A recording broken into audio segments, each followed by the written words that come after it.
எங்க வீட்டுக்கு காய்கறிகளை எடுத்துக்குவோம், மித்ததெல்லாம் விதைகளுக்காக நாங்க விட்டுடுறோம்னு சொன்னாங்க. எவ்வளவு பெரிய விஷயம் தெரியுங்களா இது? நம்ம வந்து ஒரு கத்திரிக்காய் 1 கிலோ காய்ச்சிச்சுன்னு வைங்களேன், அதை எடுத்துட்டு வந்து ஒரு 1/4 கிலோ 40 ரூபா அப்படின்னு சொன்னோம்னா யாருமே வாங்க மாட்டாங்க. இந்த கத்திரிக்காய் வந்து 40 ரூபாய்க்கு வாங்குறதா?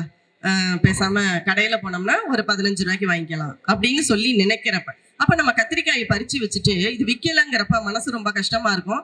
சரி சும்மாவாவது யாராவது எடுத்துட்டு போங்க அப்படின்னு நம்ம கொடுத்துருவோம். ஆனா அவர் என்ன பண்ணாரு அப்படின்னா, வீட்டுக்கு அந்த காய்கறிகளை பயன்படுத்தி மித்ததெல்லாம் செடியிலேயே விட்டுட்டாரு. அந்த செடியிலேயே முத்தி அது விதைகள் நிறைய கொடுத்தது. இப்ப பாத்தீங்கன்னா ஒரு கத்திரிக்காயில ஒரு 100 கிராம் விதையாவது கிடைக்கும். இல்ல ஒரு சப்போஸ் ஒரு 25 கிராம் விதையாவது கிடைக்குதுன்னே வச்சுக்கோங்களேன். ஒரு 5 கிராம் விதை வந்து 20 ரூபாய்க்கு வித்தாங்கன்னா, அப்ப ஒரு கத்திரிக்காயையே அவங்க 100 ரூபாய்க்கு விற்க முடியும், இல்ல 50 ரூபாய்க்கு விற்க முடியும்.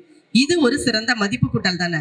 நம்ம வந்து முதல்ல கத்திரிக்காய் எடுத்து மதிப்பு கூட்டணும்னா வத்தலா போடலாம். அது ஒரு 6 மாசத்துக்கு இருக்கும். ஆனா ஒரு கத்திரிக்காயை முத்த விட்டு அதுல ஒரு 25 கிராம் விதை எடுத்து அதை ஒரு 5 பாக்கெட்டா போட்டு அது 5 பேர் வாங்கும்படி அவங்க விற்பனை செய்யறாங்க. இப்ப அந்த 5 பேரும் வாங்கிட்டு போய் பயிர் பண்ணும் பொழுது அவங்களுக்கு நஞ்சில்லா உணவு கிடைக்குது, நஞ்சில்லா காய்கறி கிடைக்குது.